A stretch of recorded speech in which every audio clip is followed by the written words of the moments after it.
ang mga kwento ng pag-ibig, kwento ng buhay at kwento ng pag-asa dito sa Barangay Love Stories. Love Stories. Ikaw kabarangay, ano ang pinakamahalagang bagay ang natutunan mo sa iyong pagkakamali?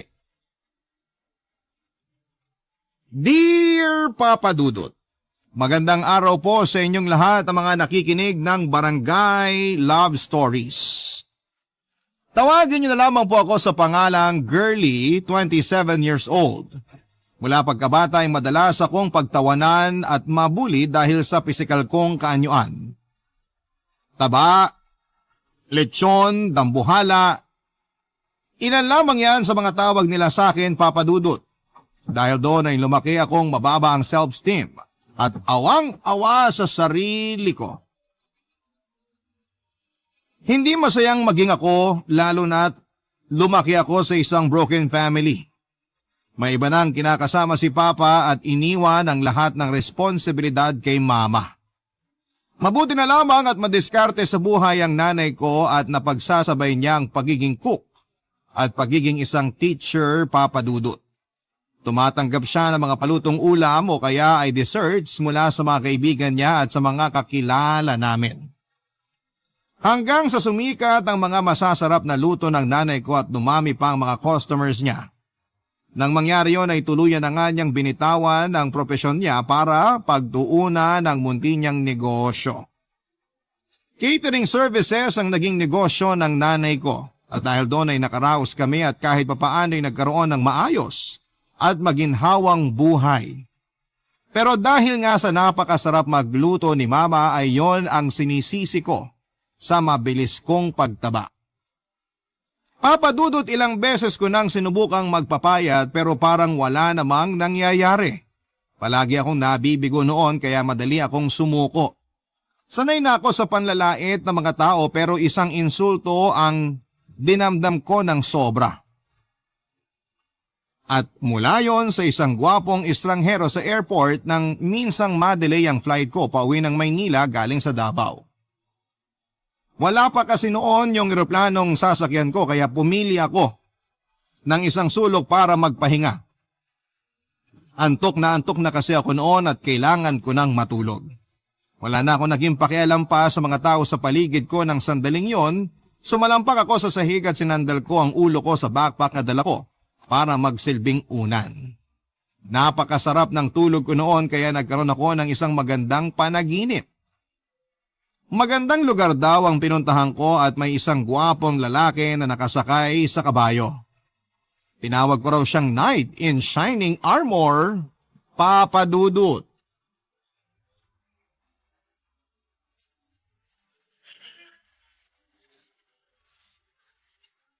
Excuse me, miss. Bakit? Miss, hindi ka dapat natutulog dito. Ha? Nasa airport ka, wala ka sa kwarto mo. Wait, nananaginip pa ba ako? Ikaw ba yung knight in shining armor ko? Night in what? Miss, isa lang naman akong concerned citizen na nag-aalala sa mga janitor na maglilinis sa area na to. Sorry. May nagawa ba akong mali? Alam mo, para kang ewan. Natulog ka dyan tapos magmamaang-maang ka pa na parang wala kang nagawang mali. Ano bang problema? Bakit ka ba nakikialam kung gusto kong matulog dito? Alam mo bang nakaharang ka sa daan? Sorry pero ang lawak pa ng space oh. Kayo talagang matataba, masyadong makasarili. Sa lapad mo na yan, di mo naisip na nakaharang ka sa daanan ng mga tao? Gusto ko lang naman po magpahinga, kuya. Pero sorry po ang laki naman ata ng issue mo sa aming matataba. Wala akong issue sa mga matataba, pero sa'yo, malaki.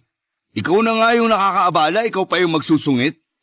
Nananahimik kasi ako dito tapos bigla ka na lang i-epal dyan. Hindi naman talaga ako nakaharang Bida-bida ka lang talaga. Alam mo, kung di ka lang ganyan kalaki, baka kanina pa kita binuhat at itinapon sa basurahan. Para ka kasing basura dyan sa pwesto mo, pakalat-kalat. Sana, alam mo rin na ang sama ng ugali mo. Kalalaki mong tao nang aaway ka ng babae. Matuto ka naman magpakatao at rumispeto ng di nakabase sa laki ng tao. Grabe ka. Miss, ginising din kita kasi ang lakas mong humilik. Sa totoo lang, Nakakaistorbo ka sa mga tulad ko na gusto rin sanang magpahinga. Hindi naman ako umiinig ah. Ayaw mo pa maniwala ang lakas-lakas nga. Kung narinig mo lang sana sarili mo, para kang barko. Ang lakas mo mang asar eh, no? Akala mo naman kinagwapo mo yan. Hindi porke maganda ang katawan mo, entitled ka namang insulto ng ibang tao na nanihimik at wala namang ginagawang masama sa'yo. Totoo naman lahat ng sinasabi ko. Di rin ako makapaniwala na kaya mong matulog sa ganito kaingay na paligid. Pero next time, kung ayaw mong sitayin ka, pumili ka ng lugar na wala kang maiistorbong tao. Makapagsalita ka naman dyan?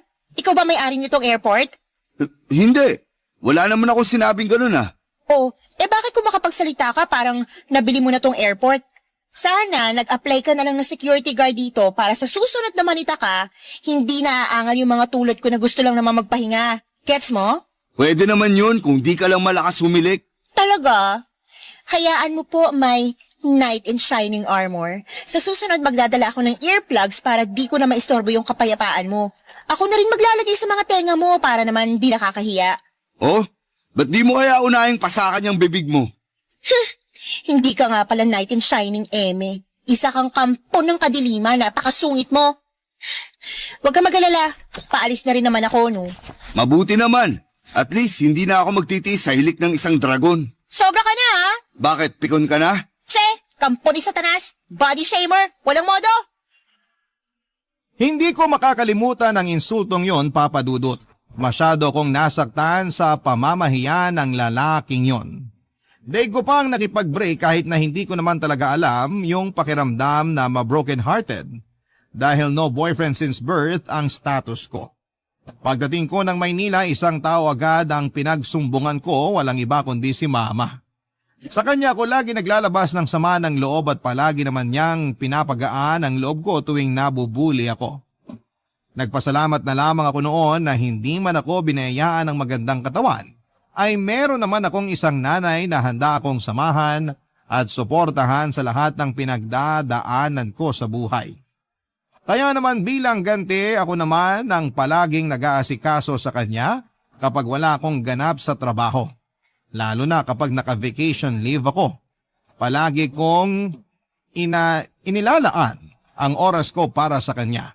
Naging bonding na rin namin ang pagluluto at marami-rami na rin akong natutunang putahe mula sa kanya. Kasama na ang paborito niya, Papa Dudut.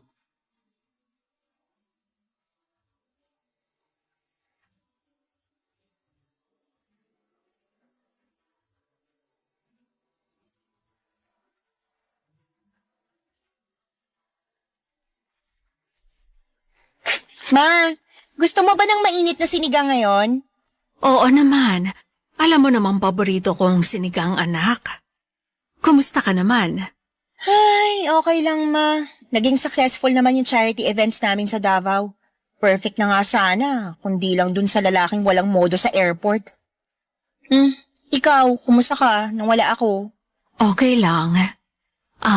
Anak, may tanong ako pero wag ka sana maiinis ha. Kailan mo balak mag-asawa? Ma! Ba't mo naman natanong yan? Nakakagulat ka naman. Kasi naman anak, maganda ka, maputi, matalino. At maganda na rin ang takbo ng negosyo natin. Gusto ko lang naman makita ka masaya at magkaroon ng sariling pamilya. Ma, masyado pang maaga para isipin yung future ko. 27 pa lang po ako. Ay, mabuti pa, tikman mo na lang itong niluluto ko. Anak, seryoso ko. Ma, gets ko naman yung point mo, pero pwede bang iba na lang pag-usapan natin? Sige na, tikman mo na po to kung pasado sa'yo.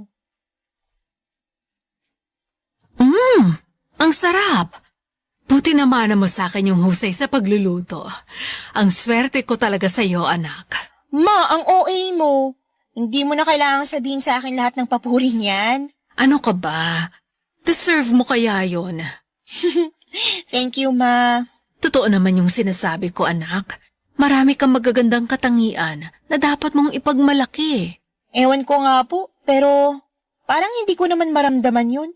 Lahat kasi ng nakikita kong babae parang mas maganda, mas matalino, mas sexy. Ang hilig mo kasing ikumpare ang sarili mo sa iba. Matuto ka rin sanang tanggapin at mahalin ng sarili mo para maging masaya ka. Real talk lang po yun, Ma. Oo na. Anak, may ibibigay nga pala ako sa'yo. Ano po yun? Eto, anak. Ano to, Ma? Flyer yan galing sa isang fitness gym. Basahin mo, baka magustuhan mo yung promo nila. Seryoso, Ma? Alam mo namang di natatabla ng kahit anong gym equipment tong tabako. Subukan mo lang ulit. Okay lang ako, Ma. Anak, para din naman to sa kalusugan mo. Tsaka, hindi naman sa panlalait, pero mas maganda kang tignan kung fit ka. Aray, sakit nun ah. Hindi yun panlalait Ang ibig kong sabihin, mas magiging healthy ka at tataas ang confidence mo kapag pumayat ka. Iniisip ko lang yung ikabubuti mo. Sa tingin niyo po, kaya ko to? Anak, marami kami na pag-usapan ng bantay doon tungkol sa mga workout routine na bagay sa'yo. Kailangan ko po ba talaga yun, Ma? Kailangan mo yon, anak. Hindi dahil sa nakakahiya yung maging mataba, kundi para sa ikabubuti ng kalusugan mo. Tsaka maliban sa maganda yung fitness program na yon, puro gwapo at macho yung mga instructor. Mag-e-enjoy ka, promise. Iba ka talaga, Ma. Sige po, akin na tong flyer na to. Susubukan ko, baka sakaling tumalab at pumayat ako kahit konti. Ay, hanggang ngayon kasi, nanggigigil pa rin ako dun sa lalaking nanlait sa akin. Kalimutan mo na yon. Focus ka na lang sa bago mong goal. Magtiwala ka sa akin, anak. Sure ako na pasasalamatan mo rin ako sa huli. Salamat, Ma. The best ka talaga. Matapos ang pag-uusap namin ni Mama ay napag-isip-isip ko na oras na nga siguro para sa totoong pagbabago. Ayaw ko na rin kasing maulit yung nangyari sa airport na napahiya ko dahil sa katabaan ko. Masakit ang mga sinabi ng lalaking yon pero gano'n naman talaga kapag totoo, mas masakit. Dahil doon ay nagkaroon ako ng determinasyon na baguhin ang sarili ko. Gusto kong maging maganda, maging malakas, mas maging matalino at sexy. Naniniwala kasi ako na kapag meron ako ng mga yon, lahat ng gusto ko ay makukuha ko. Hindi ko na rin mararanasang magdamdam at maawa sa sarili ko. At kapag fit na ako ay baka sakaling magkaroon na rin ako ng boyfriend. Binasa ko yung flyer at nakita kong maganda naman ang promo na inaalok ng gym na yon, Papa Dudut. Ibinusa ko ang flyer ng nakangiti habang naglalaro sa isip ko ang mga plano ko. Yun na rin ang huling pagkakataon na pinag-usapan namin ni Mama ang tungkol sa estranghero sa airport. Mula kasi nang umuwi ako ay wala nang ibang laman ang isipan ko kundi ang lalaking yon. Nakakainis man at hindi ko rin naman maitatanggi na gwapo rin ang isang yon at mukhang maganda rin ang pangangatawan. Ang kaso napakasungit naman niya. Napabuntong hininga na lamang tuloy ako ng mga oras na yon, Papa Dudut. Barangay Love Stories. Barangay Love Stories. Papa Dudut, nagpa siya akong bisitahin ang fitness gym na nirekomenda ni Mama. Malapit lamang yon sa bahay, walking distance lamang. Nang pumasok ako sa gym ay napansin ko kaagad yung kalinisan doon na una ko laging tinitignan sa mga pinupuntahan ko. Nagustuhan ko yung makukulay nilang pader na naghahatid ng positive vibe para sa mga tulad ko. At nagpadagdag ng determinasyon na magpatuloy sa fitness journey ko, Papa Dudut.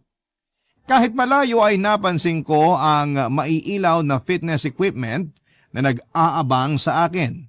Sinalubong naman ako ng mga maalalahanin at magigiliw na staff sa gym. Hindi ko tuloy maiwasang makaramdam ng excitement at pag-asang hatid sa akin ng fitness gym na yon, Papa Dudut. Sa harap pa lamang ng receptionist ay naramdaman ko na ang init ng pagtanggap at motivation na nagbigay ng inspirasyon sa akin para magpatuloy. Tuwang-tuwa sila sa akin dahil nagpakita ako ng interes sa mga fitness class at serbisyo nila. Naipaliwanag naman nila sa akin ng maayos ang mga kailangan ko na malaman. Sa paglilibot namin sa gym ay hindi ko maiwasang mapatingin sa mga lalaking nagpapaganda rin ang katawan doon. Bukod sa busog ang mga mata, sa mga nakikita ko noon ay napangiti na lamang ako nang maalala yung sinabi ng nanay ko, Papa Dudut. Pero biglang nagbago ang atmosphere ng gym nang mapansin kong may mangilan-ngilan nang nakatingin sa akin. Hindi rin nakaligtas sa paningin ko yung mga tinatawanan ang malaki kong katawan. Kaya para makaiwas sa anumang gulo ay lumabas na lamang ako at naghintay sa isang bench na nasa harapan ng reception area. Pero hindi ko akalain na doon ko rin makikita ang taong hindi ko na pinangarap pang makita, Papa Dudut.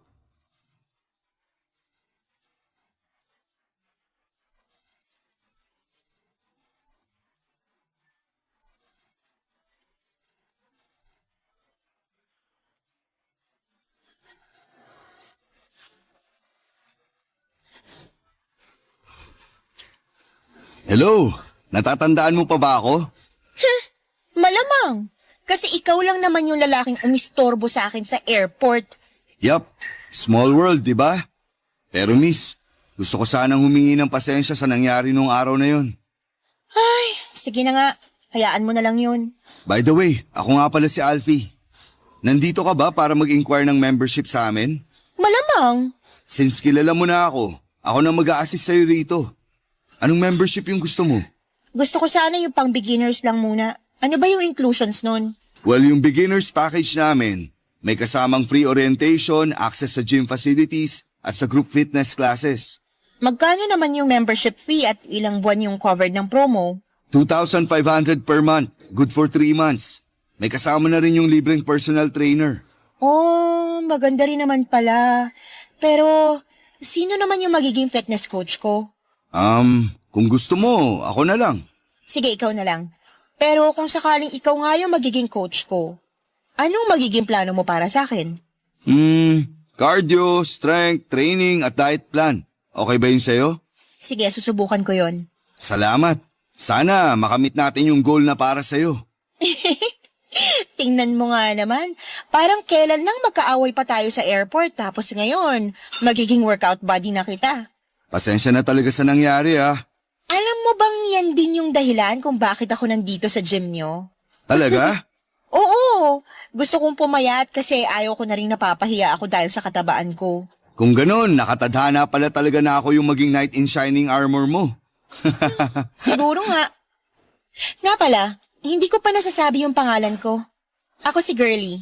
Girlie, nice name para maging member ka dito, kailangan mong i-fill out tong form tapos maglabas ka ng valid ID mo for registration. Sige, gagawin ko agad yan. Good! Salamat ulit At sa pag-alis ko sa lugar na yon, Papa Dudut, ay baon ko ang mga ngiti ni Alfie. Hindi ko rin maitago yung saya sa gaan ng pag-uusap naming dalawa. Hindi tulad nung unang beses kaming nagkita sa airport, biglang bumilis ang tibok ng puso ko noon at nakaramdam ako ng kilig na hindi ko maipaliwanag. Hindi ko inaasahan na magiging ganon ako kasaya sa kabila ng mga naranasan kong pambubuli sa akin. Lumipas pa ang mga maraming araw at unti-unting nabuo ang pagkakaibigan naming dalawa na nagdulot sa akin ng espesyal at kakaibang pakiramdam. At yon ang naging dahilan para magpatuloy ako gaano man kahirap ang pinagdadaanan ko sa gym. Mas naging porsigido ako sa mga inilalatag na program ni Alfie. Gusto kong pumayat, gusto kong gumanda para mapansin niya ako. Gusto ko si Alfie at nakuha niya ang tiwala ko sa pamamagitan ng pagiging maalaga at pagpapakita ng tunay na malasakit. Para sa fitness journey ko. Nakatulong din siya para matutunan ko yung tamang pag-aalaga ko sa sarili. Tuwang-tuwa naman si Mama sa unti-unti kong pagbabago. Yung mga damit na dati kong isinusuot ay lumuluwang na ng konti. Natawa na nga lang ako noon sa nanay ko dahil mas excited pa siya kesa sa akin. Namili na kaagad siya ng mga sexy na damit, mga kolorete at kung ano-ano pa. Napakasaya ko nang mapansin ang mga katrabaho ko at kapwa volunteer sa isang charity institution ang unti-unti kong pagbabago. Noon ko lang kasi naranasan ang mapuri ng ibang tao dahil sa katawan ko kaya naman mas lalo akong na-motivate na magpapayat. Mahigit 1 taon din ang binuno ko bago na-achieve ang goal ko na pumayat. Sa bilis nga ng paglipas sa mga araw ay parang isang buwan ko lang yung ginawa. Okay na ako noon, isa na lang yung kulang para masabi ko na perfect na talaga ang pangyayari sa buhay ko, Papa Dudut.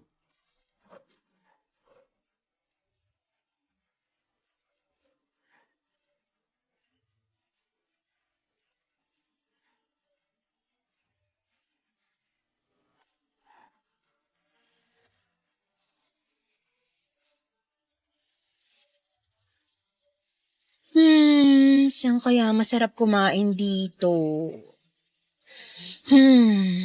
Try ko kaya sa... Aray ko naman! Miss, sorry. Hindi ko sinasadyang mabunggo ka. Nagmamadali kasi. Girly? Uy, Alfie! Ikaw pala!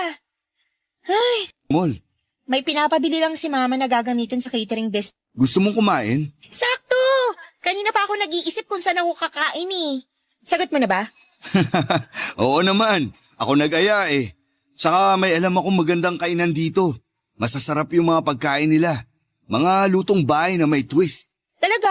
Nakaka-excite naman. Sige, tara na. Ano palang gusto mong kainin mamaya? Try natin mag-cheat day ngayon. Magpuro carbs at sweets tayo. Sige ba? Babawi na lang ulit ako sa workout. Teka, ano ba yung mga nasa menu na kakainin natin? I mean, yung mga na-try mo na. May ani rice doon, tapos crispy kare-kare, chop suey, crispy pata, bento cake, fruit salad. Basta, marami. Tapos o-orderin mo lahat yon? Oo, nagpapa-impress ako eh. Sa ganda ba naman ang kasama kong kakain ngayon eh, susulitin ko na. Ikaw talaga. Baka mamaya maniwala na ako. Nagbablush na nga ako. Kinikilig ka na ba? Level 1 pa lang yung gagawin ko ha. Pero seryoso, girly. Ang laki na ng pinagbago mo. Hindi ka lang sumeksi. Lalo ka pang gumanda. Oo naman. Kaya nga sobrang laki ng pasasalamat ko sa'yo, Alfie. Hindi ko inaakalang magiging ganito kaganda yung magiging resulta ng pagsisikap natin. Wala yun. Yun naman kasi talaga trabaho ko at masaya ako na naging fitness coach mo ako. Ikaw yung dahilan kung bakit. Masaya ako na marinig sa'yo yan. Basta, huwag kang titigil sa ginagawa mo. Huwag ka na magpapabaya. Pero sakaling kailanganin mo ulit tulong ko, magsabi ka lang. Salamat, Alfie. Nga pala, after natin kumain mamaya, gusto mo bang manood ng movie? Maganda raw yung rom-com na showing ngayon eh. Ako pa talaga tinanong mo ha. Siyempre gusto ko yun. Excuse me, may tumatawag sa akin. Pwede bang dito ka muna? Sure, walang problema. Thanks.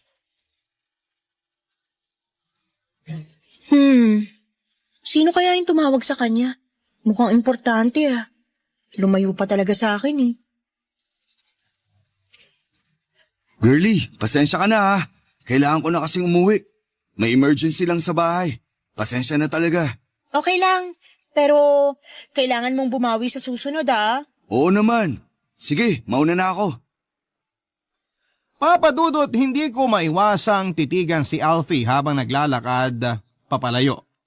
Para kasi yung isang eksena mula sa isang panaginip. Naisip ko rin noon kung may patutunguhan nga ba yung pagiging magkaibigan naming dalawa. Alam ko naman na walang tiyak na sagot para doon pero tuwing sumasagi sa isipan ko, kung paano maging sweet at maalaga sa akin si Alfie, alam kong hindi kami magtatapos bilang magkaibigan at fitness coach lang. Sa totoo lang, Papa Dudut, simula nung pumayat ako ay marami nang nagbago sa takbo ng buhay ko. Unang-una ay hindi ko na nararanasan na laitin dahil sa itsura ko. Hindi naman sa nagyayabang pero marami na rin nanligaw sa akin pero hindi ko pa talaga yon priority noon. Sa pagkakataong yun ay masasabi ko nang tumaas talaga ang self-esteem ko. Hindi na ako takot sa tao at nagagawa ko na ang lahat ng gusto ko. Kaya naman mas lalo akong nagpursige at patuloy na naging disiplinado lalo na sa pagkain dahil ayoko nang bumalik pa sa pagiging mataba. Pero sa lahat ng pagbabagong dumating sa buhay ko ay isa lang ang hindi ko mabura-bura. At yon ay ang nararamdaman ko para kay Alfie. Siya lang ang gusto ko at siya rin ang unang lalaki, Papa Dudut, na masasabi kong nagpatibok ng puso ko. Barangay Love Stories. Barangay Love Stories. Papa Dudut, isang gabi ay ginawa ko ang isang bagay na pinakamahirap para sa isang babaeng may lihim na pagtingin sa isang lalaki. Tinawagan ko noon si Alfie at sinabi ko sa kanya na gusto ko siya. Hindi naman ako nabigo at hindi rin ako napahiya dahil gusto niya rin naman ako, Papa Dudut. Doon na nga nagsimula ang espesyal na pagtitinginan naming dalawa. Simula ng araw na yon ay naging madalas pa ang paglabas namin ni Alfie at masasabi ko naman na compatible kami sa isa't isa at nagkakasundo rin sa mga bagay-bagay. Wala na akong mahihiling pa noon, Papa Dudut, at masaya ako sa naging takbo ng relasyon namin. At sa 2 buwan na naging kami ay naibigay ko na sa kanya ang lahat. Pero sa mga sumunod pang araw, natagpuan ko ang sarili kong nag-iisip na parang meron talagang itinatago sa akin si Alfie. Kadalasan kasi bigla na lamang siyang nawawala pagkatapos sagutin ang tawag sa cellphone niya. Nagkaroon ako ng alinlangan sa pagbabago ng pakikitungo niya sa akin. Madalas na rin siyang magdahilan at palaging umiiwas kapag nagtatanong ako tungkol sa pamilya niya.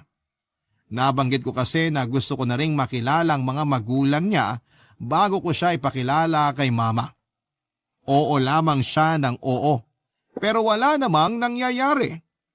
Umabot yon sa punto na naging madalang na ang pagkikita namin dahil palagi na rin siyang maraming dahilan tuwing inaaya ko siyang lumabas. Pero hindi nga nagtagal ay may nalaman ako tungkol sa kanya, Papa Dudut.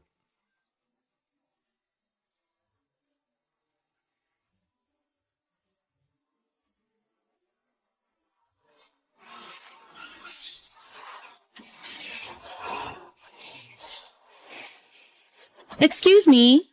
Ikaw ba si Girlie? Oo, ako nga. May kailangan ka ba? Ako si Claudine. Baka lang kasi di mo alam, ako yung legal na asawa ng boyfriend mo. Uulitin ko, ako yung asawa ni Alfie.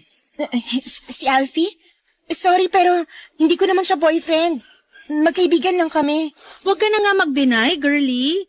Alam ko na yung totoo at inamin na rin sa akin ni Alfie ang lahat. Nakita ko nga yung palitan nyo ng sweet messages eh. Ano? Itatanggi mo pa rin? Ma'am, baka pwede po tayo mag-usap ng maayos. Claudine, ano bang ginagawa mo? Huwag naman dito, please. Hindi ba siya aware na may asawa ka na? Ha, Alfie? Please, huwag tayo mag-iskandalo rito. O bakit? Wala ba akong karapatang magwala dito sa pugan nyo? Ma'am, magkaibigan lang talaga kami ni Alfie. Huwag mo kong lokohin, Girlie. Alam ko lahat ang pinag-uusapan nyo. Magkarelasyon kayo ng asawa ko. I'm sorry, hindi ko alam na may asawa na siya. Napakalandi mo? Mga agaw ka pa? Talan mo bang manira ng pamilya? Hindi ako nanira ng pamilya, kaya wag mo akong tawagin ng ganyan. Hindi ako masamang tao. Hindi ko nga alam na may asawa na siya eh. At ikaw naman, napakasinungaling mo. Masaya ka ba na pinagmukha mo akong tanga, ha? I'm sorry, Girlie. Hindi ko naman alam na mangyayari to. Tigilan nyo na nga yung drama nyong dalawa. Hinihintay ko lang talaga tong pagkakataon na to para makilala kang babae ka. Para makita ko yung kabet ng asawa ko. Di nga ako kabet. Sinabi ko nang hindi ko alam na may asawa nga siya, di ba? Biktima lang din ako ng panluloko ng asawa mo. So ngayon ikaw yung feeling victim. Malandi ka. Kasalanan mo lahat to. Tigilan mo nga ako! Aalis na ako rito! Mag-usap kayo ng asawa mo at isaksak mo siya sa baga mo! Hindi ka pwedeng umalis! Hindi pa tayo tapos! Ano pa bang gusto mo? Gusto kong pagbayaran mo yung ginawa mong pang-aagaw sa asawa ko! Bakit mo ko sinampal? Claudine, tama na yan. Please lang. Hindi pa ako tapos! Sa kanya mo talaga ako pinagpalit? Kala mo naman kung sino kang perpekto ah. Kaya ka ba nagngingit-ngit kasi alam mong masaya na sa iba yung asawa mo? Tama nga ako. Wala ka rin pinagkaiba sa mga naging kabit ng asawa ko. Mahal ako ni Alfie. Hindi totoo yan, Girlie. Mahal ko yung asawa ko. Han, please, mag-usap tayo. Hayaan na natin siya. Wala tayong kailangang pag-usapan. Niloko mo na naman ako. Nabigla lang ako. Nabigla? Naririnig mo ba yung sinasabi mo? Hindi ko intensyon na saktan ka. May mga problema lang sa pagsasama natin na hindi ko na talaga kayang dalhin, kaya natukso ako sa iba. Ano? Natukso ka lang? Ang kapal na mukha mo, Alfie! Please, girlie. Hayaan mo muna kaming mag-usap ng asawa ko. Sa mga ginawa mo, hindi sapat yung pag-uusap lang. Pero sige, bibigyan pa kita ng isang pagkakataon. Pag-usapan natin kung ano yung mas makabubuti para sa pamilya natin. At ikaw namang malandi ka, layuan mo na ang asawa ko. Kita mo na yung ginawa mo, Alfie! Minahal kita, pero itong isusukli mo? At yung magaling mong asawa, sa tingin mo ba, maniniwala pa siya sa drama mo? Alam mo sa sarili mo na minahal mo rin ako. Tumigil ka na! Hindi kita mahal! Natukso lang ako! Ano? Masakit bang marinig yung katotohanan mula sa asawa ko? Ganyan talaga napapala ng mga kabet. Alam mo, kung totoong sapat ka sa kanya, hindi na maghahanap ng iba yung asawa mo. Pwes hindi rin sapat na maganda ka lang at sexy para mangagaw ng asawa. Hindi ako perpekto pero hindi ko ginagawang kawawa yung sarili ko para lang mapansin at mahalin ako ng taong gusto ko.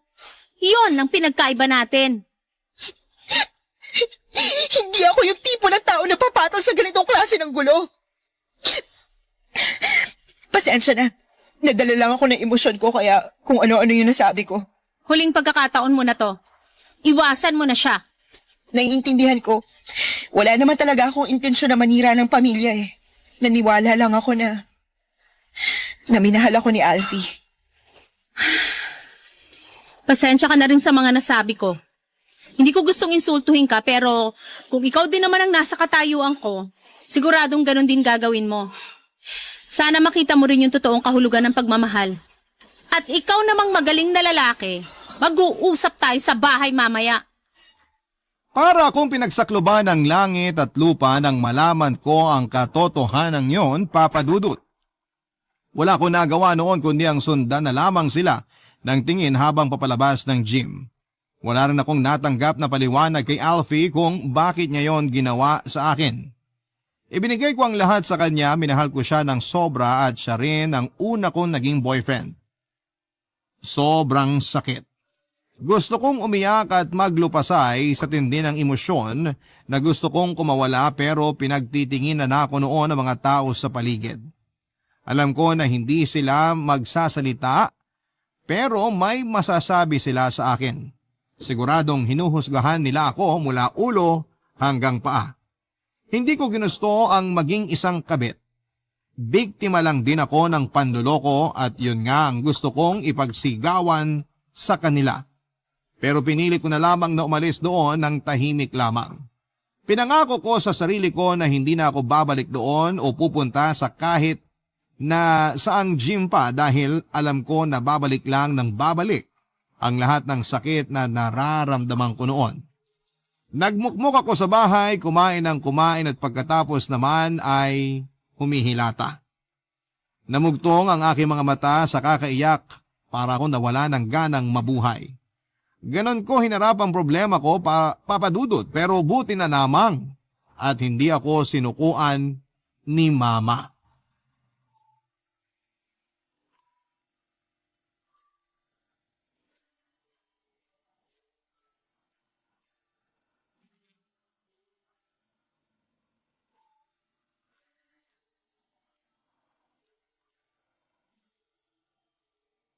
Ma, may sasabihin po ako sa inyo tungkol kay Alfie. Ano yon? Alam mong mahal na mahal ko siya, di ba, Ma? Oo, bakit? May asawa na po siya. Ginawa niya akong kabit. Ano? Tarantado yun na. Galit na galit pa naman ako sa kabit ni Papa tapos magiging ganun din naman pala ako. Anak, huwag mong ikumpara ang sarili mo sa babaeng yun. Hindi kayo magkatulad. Pareho kami, Ma. Homewrecker, malandi. Tumigil ka nga. Kilala kita kasi anak kita. Hindi ka ganon. Hindi ko na po alam, Ma. Alam ko namang hindi mo sinadya na makasakit ang ibang tao. Isa pa, nasaktan ka rin kasi yung taong ginusto mo at minahal mo, isa pa lang manloloko. Ang sakit, Ma. Huwag ka mag-alala, anak. Nandito lang ako para sa'yo. Kalimutan mo na ang lalaking yon. Hindi mo siya deserve. Malalampasan mo rin to, okay? Opo, Ma. Magpapakatatag po ako. Mahirap pero gagawin ko lahat para makalimutan siya. Tama yan, anak. May nagmamahal pa rin naman sa'yo eh. Ako. Salamat, Ma. Mahal na mahal din po kita. Anong plano mo ngayon? Hindi ko pa alam, Ma. Parang hindi ko pa kaya mag-isip ng maayos sa ngayon eh. Gusto mo bang magbakasyon sa ibang bansa? Kung gusto mo, pwede ka sa Korea o kaya sa Japan. Talaga, Ma? Ano to, treat mo? Oo naman, anak. Gusto ko palagi kang masaya. Kaya kahit saan mo pa gusto, hindi mo na kailangan pang isipin yung gastos. Wow, totoo po? Oo nga. O ano, saan mo ba gusto? Gusto ko sa Italy, Ma. Aba, magaling ka naman palang pumili, anak. Opo, Ma. Excited ako pumunta sa magagandang pasyalan dun. Sigurado mas maganda sa personal yung mga yon, anak. Parang fairy tale po, no? Kaso, wala naman akong Prince Charming.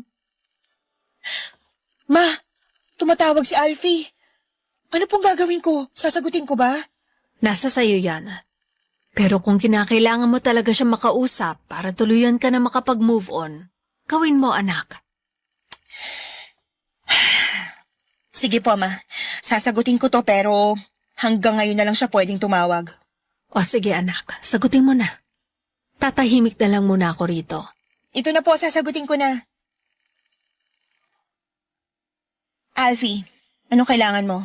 Girlie, pwede pa naman natin ituloy yung relasyon natin, di ba? Mag-iingat na lang ako sa susunod. Promise, hindi na ako magpapahuli sa asawa ko. Saan ka naman pumulot ng kapal ng mukha para sabihin sa akin yan, ha? Wag mo na ulit akong tatawagan. Tapos na tayo, Alfie. Please naman mahal talaga kita. Ayoko mawala ka sa buhay ko. Bigyan mo pa ako ng isa pang chance. Hindi ako pinalaki ng nanay ko para lang maging kabit ng isang kagaya mo. Tigilan mo na ako. Diyan ka na sa asawa mo. Sigurado ka na ba sa desisyon mo? Oo. Kaya kalimutan mo na ako. Hindi tayo para sa isa't isa. Mahalin mo yung asawa mo at maging tapat ka na sa kanya. Huwag mo sirain ang pamilya mo. Mahirap lumaki ng walang ama. Kaya itigil mo na lahat ng kalokohan mo. Please lang. Huwag ka nang tatawag pa ulit.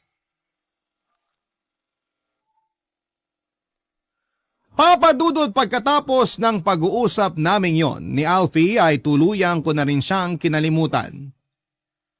Ayoko maging isang kabit at ayoko makasira ng isang pamilya. Mas pinili kong gawin ang tama. Hindi na rin ako nagtanim pa ng galit at pinatawad na lamang siya sa mga nagawa niya.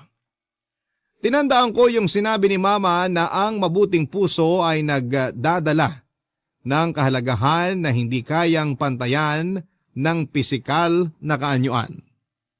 Pansamantala lang daw kasi yung panlabas nating kaanyuan at mas tatatak daw sa mga tao kung gaano tayo kabuti at hindi kung gaano tayo kaganda sa paningin nila.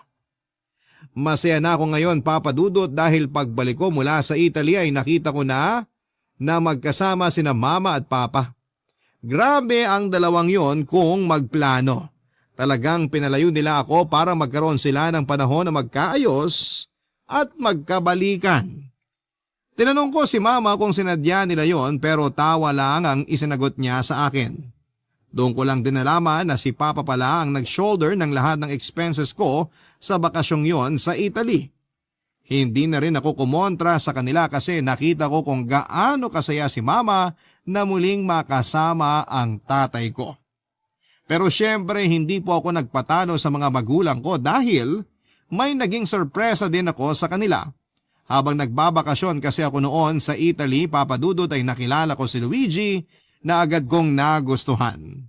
Sa maikling panahon na yon ay masasabi ko na nagkamabutihan kami, Papa Dudut. Nagpatuloy ang komunikasyon namin hanggang sa makarating na rin siya dito sa Pilipinas. Iba pala talaga ang kahulugan ng tunay na pagmamahal. Papa Dudut, dahil ang karelasyon ko ngayon ay minahal ako ng buong buo. Wala akong kahati at mas lalong tinanggap niya lahat ng kapintasan na meron ako. Wala raw kasing pamantayan ng pag-ibig. Kapag mahal ka talaga.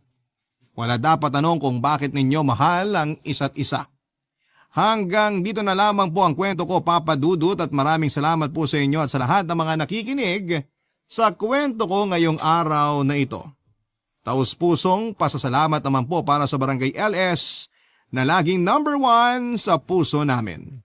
Muli, thank you very much and more power, ang inyong forever kapuso, Girly.